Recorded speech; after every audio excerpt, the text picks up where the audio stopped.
Hey guys, William Murphy here. Welcome back to the channel, welcome to another video, and welcome to quite a special car.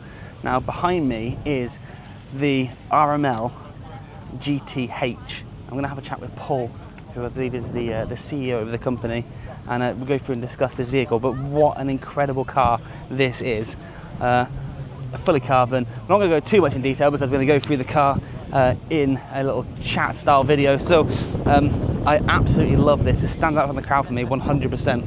I mean, it's like your modern car version of I suppose of a Singer really, or something similar. But that is an incredible looking thing, and I'm really keen to find out more. So hopefully you two are. Too. But before we get into this video, if you are new around here, haven't done so already, please consider becoming a subscriber to the channel.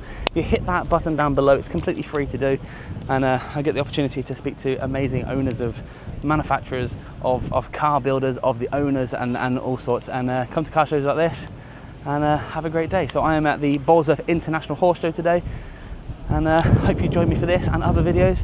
But until then, enjoy this one. I'll see you guys very soon. So, Paul, tell me, what is RML? Yeah, so RML is an automotive engineering company. We actually originate back in motorsport originally. RML stood for Ray Mallock Limited, and we were set up in the early 80s, initially in Group C sports car racing. We're probably better known for what we got up to in the 90s when we were at the pinnacle of a British touring car kart championship. The John Clennan's Vauxhall Cavalier was us, and then the Nissan Primeras that won the championship were also us. Fantastic. So this is I guess an evolution of RML then, and you're introducing new cars to the market? Yes, so what a lot of RML does today is a white label project. So that's when we work for one of the big OEMs and they come to us with a specific problem that we need to solve for them, where we'll create them a car at very low volume, but we have to use their badge, not ours. So people don't know what we've done and we can't talk about it. That's why it's a white label. So what we started to do, we opened our own Bespoke division, where we started to create cars with our own badge on them, so we can look at and demonstrate our capabilities of the company. And this is the second car that we've done, and this is called the RML GTH, the GT Hypercar. And the reason for that name is a car that has two split personalities. It can be a fabulous GT car at one hand, or it can be a hypercar at the other side. And why is that? We tried to find a problem to solve, and we looked at the current 911 range. And if you look at that 911 range, at one end you have the Turbo S, which is a fabulous road car. You know, a very good everyday driver, high performance but completely usable, but not much fun as a track day car. If you look at the other end of the range, you'd have the GT3 RS, which is fabulous on the track, but as a road car, it's great fun for maybe 10 or 15 minutes, but it's not a daily driver in the traditional sense. So what we thought we'd try and do is take a Turbo S, which this car is based upon, and expand its use case, so when it's on the road, it's still as usable and as comfortable as the Turbo S you've given to us, but when you get it to a track, it's actually just as quick as a GT3 RS. Effectively, what we wanted to do was a car you could drive to the Nürburgring, do a lap at the Nürburgring very quickly, and drive it back to the UK. Wow, it's quite a brief, really, isn't it? Is it? Oh. It's good to have a difficult brief to approach. And if you want to know how we went about that, so we take a Turbo S, and the first thing we do is to take the body right down to the inner safety cell. We don't fiddle with any of the safety systems of the Porsche. They spend a lot of money on that car, making sure it's very safe. We don't touch that. Having taken it down to the inner safety cell, we then modify the suspension. We have a hydraulic system installed that both impacts the ride height and the damper settings. We also widen the track and lengthen the wheelbase, which is a requirement of what we needed to get that Nürburgring lap record. You then have a fully carbon fibre body, which is completely designed using CFD, so it's all about how we control the airflow over the car. And then the hydraulics then drive active aero both at the front and the rear, so we have a splitter that comes out the front here, and we have a rear wing that has 3 positions, including a DRS position when you can really open the rear wing. If you look at the shape of the car, as well as being very pretty, the whole purpose is actually designed to be optimized for aero. So for example, the airflow is managed through here into the radiators. That air then comes through into the wheel arch. That's why we have this design feature here to control the air into the side vents, and it flows out the rear. On a normal Turbo S, the side vents are there to feed the engine. On our car, 'cause it's got 920 horsepower, which we'll speak about in a moment, we have to force feed that through the roof scoop, and therefore we use the side vents just to control the airflow around the car rather than to feed the engine. Talking of the 920 horsepower, so on the engine work, we've partnered with a company called Litchfield, who are a very famous Porsche engine modifier, and they've given us a unique solution here. So we don't change the engine block or the cylinder head, but what we do is optimize with new turbos, new intercoolers, a very special intake, as you can see, and a very optimized exhaust system if you want to come and look around the back of the car. And that's what gives us the opportunity of 920 horsepower. Now, usable performance is key. So inside the car, we have 4 controllers on the steering wheel, one of which does the ride height, which can go either up 2 inches as a nose lift, so you don't have trouble with speed humps and going in and out of petrol stations, for example. But it also, when in track mode, drops the front end by 1 inch, the rear by 1/2 inch, and changes the rake. The second controller does the aero, whether it's in road mode or track mode or DRS. And the third controller is the dampers, where it's firm or soft, or a medium setting. And then the fourth controller is where, as with a normal Porsche, you have a wet mode, where we drop to 650 horsepower, road mode, which is linked to 750, and then Sport and Sport Plus both give you the full fat 920 horsepower. Wow. Wow, what a machine. So, I know you said about you basically strip it all apart. Yes. And you keep the safety features. What Yes. about the bodywork? Because obviously Yeah. it's not your standard. Yeah. So the whole bodywork is gone. So there's no standard, there's no original panels left. So the whole bodywork is carbon fibre. It's actually only 2 pieces of carbon fibre. So we have the rear clamp, which starts from the A pillar all the way back as one clamp. And that whole clamp only weighs 22 kilograms. 2 people can carry that easily. Okay. And then we have a front clamp that fully opens, because again, it has to be usable. So underneath the front clamp is where you do the washer bottle, where your battery is, where you do the power steering fluid. So you have to be able to get to that in normal use. We couldn't have a system where you've driven it to Nürburgring, you want to fill up your washer bottle and you have to take the bonnet off. Yeah. Okay? And then obviously the doors, and importantly, on the doors, although the design is quite different to the Porsche, we're based upon a whole new roofline, there's no rear screen, for example, we kept the standard Porsche door and the DLO, which is very important because Porsche spent a lot of money on the sealing of that. So there's no wind noise and no water ingress. So we didn't want to mess around with that, we wanted to keep it. And again, the whole door, although the outer skin, which is carbon fibre, is a whole new shape, beneath that skin is the original Porsche door in aluminium, which means when you open and close the door, it goes kadunk, like you'd expect a Porsche. And likewise, the window drops as you need it to do and seals properly, so you don't have issues with water ingress or wind noise. Wow. I think you've really hit the nail on the head with the design there. I think to me, it looks like a Porsche. I think that's the key, isn't it? You're taking a Porsche base model and you're trying to keep it. You're not reinventing the wheel. No. But you're enhancing it. Exactly. Enhancement is the true, we haven't made a better Porsche, let's be very clear. But what we've done is we just found the use case and focusing on how we're going to target that situation.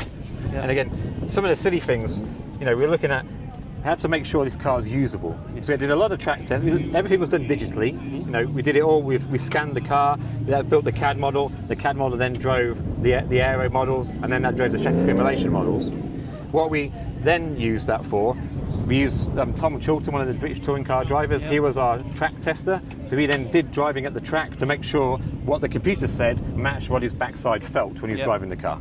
So we make sure we honed it to make sure that the track work was correct. Then it came to the road driving. So again, the key here was a usable car. So various members of the team were using it on different long journeys. One issue we had early on, and unfortunately I had the issue, was I was on quite a long late night journey and I got quite hungry, and I decided I was going to go to a McDonald's drive-through. And it was a day when it was in the prototype, none of the parking sensors had turned on and none of the cameras worked. And I got halfway around the drive-through and didn't have enough steering lock. And I had to do about a 12-point turn to try and get out the steering out of the drive-through. Unfortunately, it was 11 p.m. on a Wednesday evening, and it was full of teenagers who were quite excited by this very noisy car. They hadn't got a clue what it was. So when I got back to the office, it's like, boys and girls, we need more steering lock. Yeah. We need to be able to get through a drive-through. It's an everyday activity. And luckily to us, next to the factory is a Starbucks that has a drive-through. Yeah. So that became part of the test route. We had to have enough steering lock to be able to get around the drive-through in one. Yeah. Because that's what we don't want our customers having the experience I had in McDonald's 11 p.m. in Leicester. So I mean, like when you talk about the Starbucks thing, one of my key features for a car for my wife likes is cup holders. Yes. So I take it you've got inside the car, you've got the modern amenities that you need. Yes. And again, the interior is, Porsche customers, Porsche guys like Porsche interiors. Yes. So we didn't change the interior massively. So it still has all the cup holders that your normal 911 has, which is 2. Yep. And the customers then have a choice of what do you want to do with the interior. You can either have the track pack, which gives you Recaro seats, half cage, 4-point harnesses, and no rear seats. And about half our customers so far have gone for that. They want the track focus, and you still have the normal belt you can use on a day-to-day. Or you can stick with your comfort seats, which you can retrim. And again, you can either have comfort seats in the front, lose the rear seats, and have a half cage. Yep. Or, as this customer has done, he's got a young granddaughter who he wants her to give lifts to, and he has a dog. So he's actually kept the comfort seats and the rear seats. So it has the whole flexibility. Again, it's a bespoke car. At the end of the day, we're focusing on what does the customer want, and we make the car to their needs. Yep. I mean, that wasn't the main question about the cup holder. No, but it's a good example. That's one thing that my wife personally, she will go out of her way to make sure the car has the things that she wants. Yeah. So, I mean, for a car like this, which you're going to be can be used as a Grand Tourer. Yes. You want to make sure you can put your coffee somewhere. You want to make sure that you can go through the drive-through. You go for your runs and your drives, as well as going on track. And again, on the road testing, I discovered I have a 2.5-hour commute. I don't live near the office. I live in Cheshire. We're based in Northampton. And I live in Northampton in the week. So I sometimes use the car for that commute. And I discovered early on that on the motorway at 70 mile an hour, at 1500 RPM in 8th gear, there was a drone on the exhaust. So I went back to the team and said, look guys, we have to tune it out. We can't have that drone. At motorway speed, this car needs to be quiet, so you can call your wife on the phone, or you can have a chat to the person sat next to you. Like, this has to be down. Yeah. You can have that when it's in loud exhaust mode. It can be as poppy and noisy as you want it to be. But when it's in standard road mode, we have to make sure that at those use cases, it's usable. Likewise, that's the whole point of the nose lift. Initially, when the team did nose lift, it's got 2 inches. They set the speed parameter at 20 mile an hour. It then would automatically drop back to standard height. But that meant you'd press it to a speed hump. If you accelerated too quick, when you got to the next speed up, you'd have to press the button again. And I was like, hang on, guys. Why don't we look at this differently? It says, when you're around the town, you never go over 40 mile an hour. So why don't we set it that you can put nose lift up and it stays there up to 40. So you get to a town, you press nose lift and you forget about it. So you can go to a petrol station, you go over speed humps, you can come down ramps. Sometimes T-junctions particularly got really weird cambers, you were catching it, and know that the nose is up.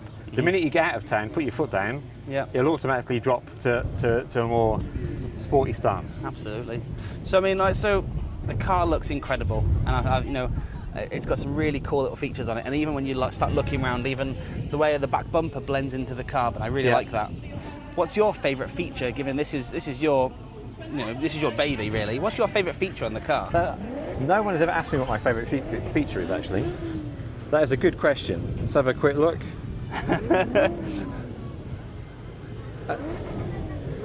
A lot of people really love the roof scoop. Yep. So I do love the roof scoop, but I think actually my favourite feature is this fluent. That you have this design feature here. Yeah. That's what's controlling the air, and then how it's mimicked out of here and back in is actually that shape and how it reads through. Because again, the key to cars is making sure that they flow front to rear. That one design guy has done it all. It's not been done in segments, and that was very important to the design team when they were working on this. Yeah, no, it's a stunning thing. So, are you making them in limited numbers? Are you making them as however many customers you can get, you want to buy them, or are you saying, I'm going to get production to a value of 100 cars or 10 cars, or? So the plan for this is to build 39 of them. The reason of 39, which is quite a random number, is this internal code name was P39. Right, okay. It's our 39th whole vehicle program. Yep. And so therefore, we started design work in our 40th year. Yeah. So what we thought we'd do is 39 customer cars plus 1 prototype car, so we're making 40.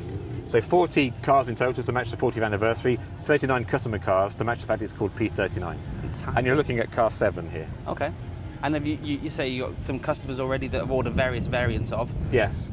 Have you already pre-sold all of the 39? We've intentionally not pre-sold all 39. Yeah. We're currently in the mid-teens. We did the first 10 as a batch because they were the 40th anniversary specials. They had a few bits of extra tinsel and a bit of more story.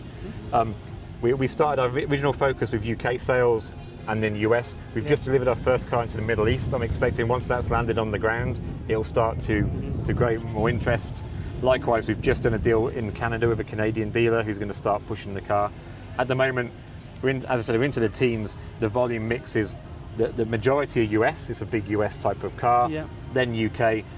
And then we're just starting to gain ground in Europe and the Middle East and over the rest of the world like Canada. And does it have to go through the IVA tests and stuff? Because you're not effectively making a new car, you're utilising a donor vehicle, aren't you? Yeah, so we intentionally engineered this in an approach where we take a Turbo S and we modify it in a way that it still stays as a Turbo S on its logbook. So if you wanted to, especially the UK customer, you could IVA this car. It's designed to IVA standard, so you could register this as a brand new car. Mm-hmm. All our UK customers so far have just kept it as a Turbo S. Yeah. Because effectively we serviced it for you. Yeah. And obviously you need a different approach in different markets because of how homologation works in different areas. Yeah, I know a lot of the companies that I spoke to previously with their cars is they can build a car, they can sell the cars, but trying to get through the IVA process has been the hardest hurdle to get through. So the fact that you can sort of bypass this is wonderful, really. Yeah, and one of RML's specialities is homologation and IVAs. Yeah. So people bring race cars to us, and we solve the problem of how to put their race car legally onto the road. So, we've just done a project to help some Bentley customers get their Mulliner cars into the USA for show and display. That's a real headache, that process. Likewise, the European, you have to use a tough process in Europe, which is different to the UK IVA process. So every market needs a different solution.